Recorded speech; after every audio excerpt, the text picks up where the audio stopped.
In Part 2, we explore the mysterious death of Antinous, the grief that shook an emperor to his core, and how one beautiful boy became a god whose worship would rival the greatest religions of the ancient world.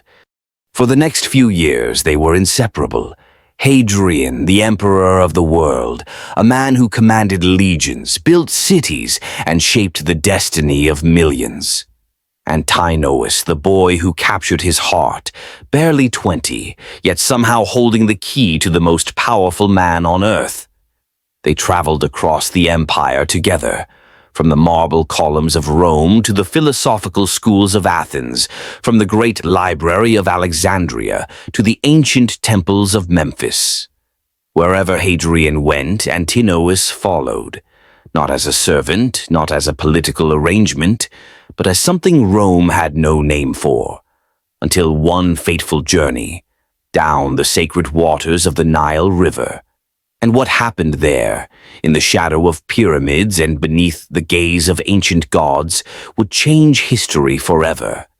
In the autumn of 130 CE, Hadrian and Antinous arrived in Egypt, not as emperor and subject, but as something closer, something unspoken yet deeply understood by everyone who saw them together. Egypt, the land of the pharaohs, of ancient gods and cosmic rituals, a place where Alexander the Great had declared himself divine, where Caesar and Cleopatra had written their own legend of power and passion.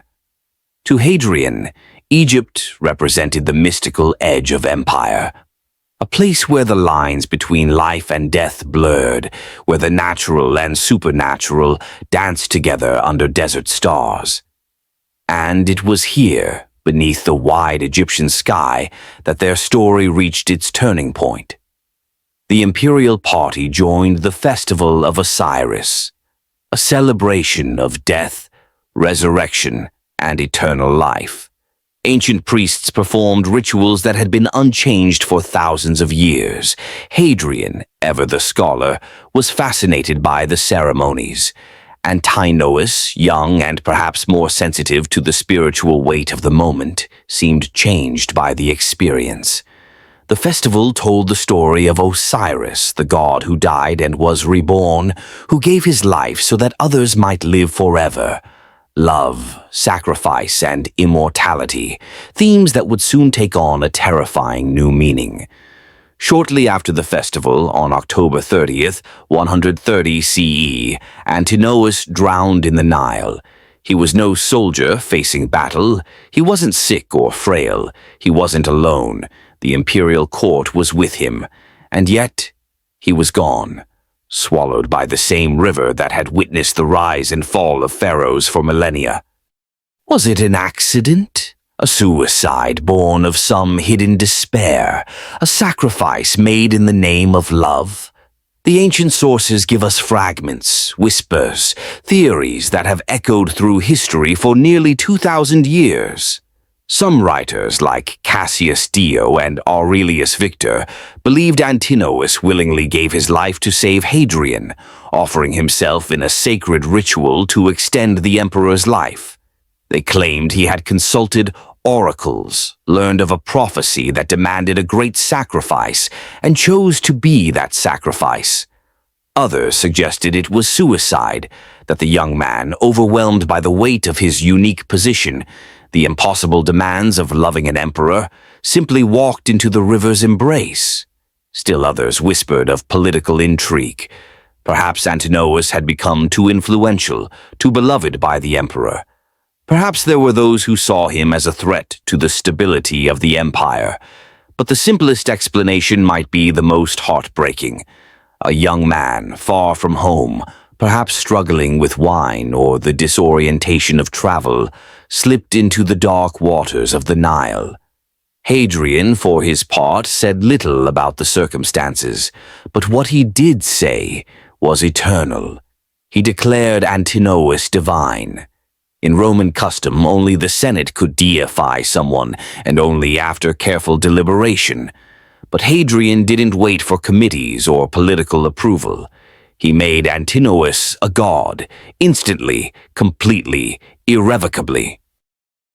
The emperor mourned as only a man in power can mourn. With the resources of an entire empire at his disposal, he founded a city, Antinopolis, on the exact spot where the boy had died. Not a small memorial, but a full Roman city, complete with temples, theaters, and baths. A new city born not from conquest or commerce, but from heartbreak. But that was just the beginning. Then came the statues. Hundreds, maybe thousands. More than 2,000 likenesses of Antinous were scattered across the empire, from Britain to Egypt, from Spain to the Black Sea.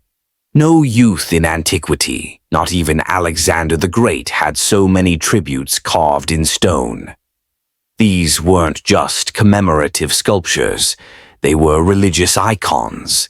Antinous was depicted as various gods, as Apollo, as Dionysus, as Osiris himself. Sometimes he appeared as a Roman youth, sometimes as an Egyptian pharaoh, sometimes as a Greek hero. Each statue told a story. Antinous the eternally young, Antinous the beautiful, Antinous the beloved of the gods. His face became the face of divine love itself. Hadrian commissioned the greatest artists of the age.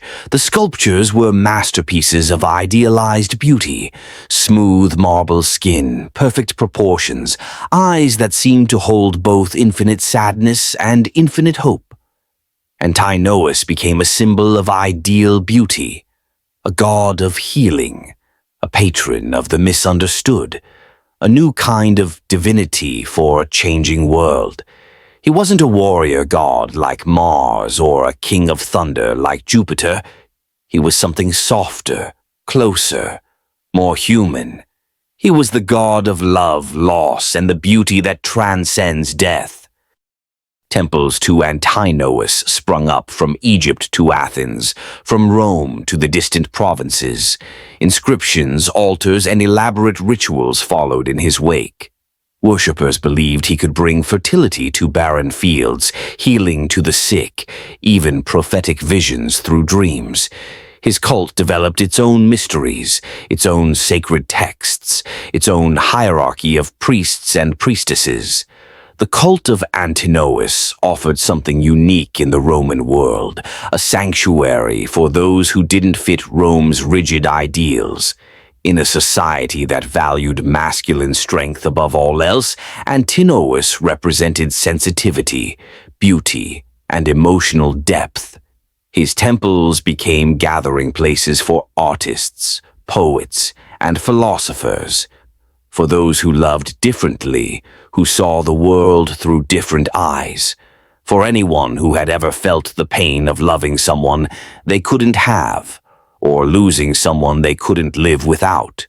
The cult may have even rivaled early Christianity in some regions, a religion born not from prophecy or divine revelation, but from passion, from the very human experience of love and loss transformed into something sacred. His face became an icon that transcended religious boundaries, his myth a movement that offered hope to the hopeless, his story a sanctuary for outsiders, lovers, dreamers, and anyone who had ever felt the weight of impossible love. In some places, the cult of Antinous persisted for centuries, long after the empire that created it had crumbled. His name was whispered in prayers, his image carried as protection, his story told as proof that love could conquer even death. Hadrian returned to Rome hollowed out, transformed by grief. The man who once built walls to hold back enemies now built monuments to hold back the overwhelming weight of loss. His health began to decline rapidly.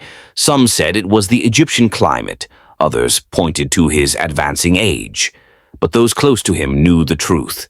His heart seemed lost, buried somewhere beneath the waters of the Nile.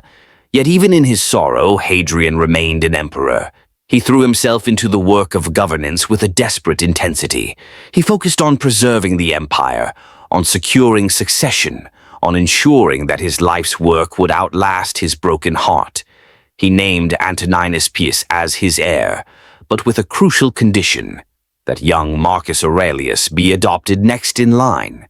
Hadrian's final act as emperor was not just strategic, it was poetic. A chain of legacy meant to outlive sorrow and ensure the empire's philosophical future. He withdrew increasingly from public life, spending his days writing poetry, reflecting on love and loss, and designing architectural projects that would stand as monuments to beauty and permanence. The man who had once ruled from Britannia to the Nile now ruled only his memories. His poems from this period, fragments of which survive, are heartbreaking in their simplicity. They speak of absence, of searching for a face in crowds, of dreams that bring both comfort and renewed pain. In 138 CE, 8 years after Antinous died, Hadrian himself passed away. And like Antinous before him, he too was deified by the Roman Senate. In death, the emperor and his beloved were both gods, both immortal, both remembered in marble and prayer. What does it mean to be remembered? For some, it is statues gathering dust in forgotten corners. For others, it is stories that fade with each telling. But for Hadrian and Antinous, remembrance was something else entirely. It was the merging of love and legacy, the weaving of a personal devotion into the public fabric of empire, the transformation of private grief into public art. You can still find Antinous today, in museum halls around the world, in the ruins of forgotten temples, in weathered altars discovered by archaeologists.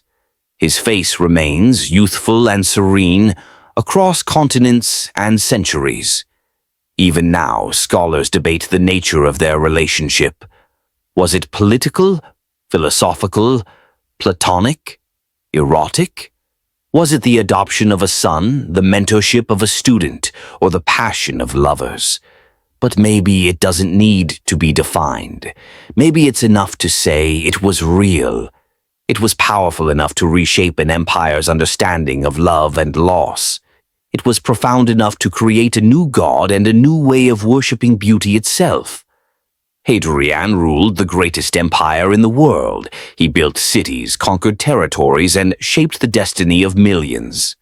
But his greatest act wasn't a war won or a city founded. It was remembrance.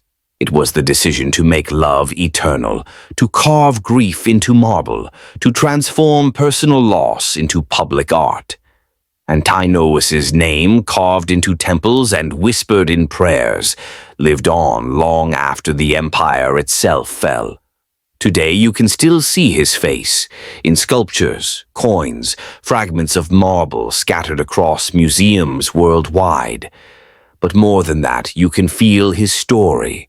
Not just a god, not just a boy, but a memory made immortal by love. A reminder that sometimes the heart leaves a legacy no empire can match.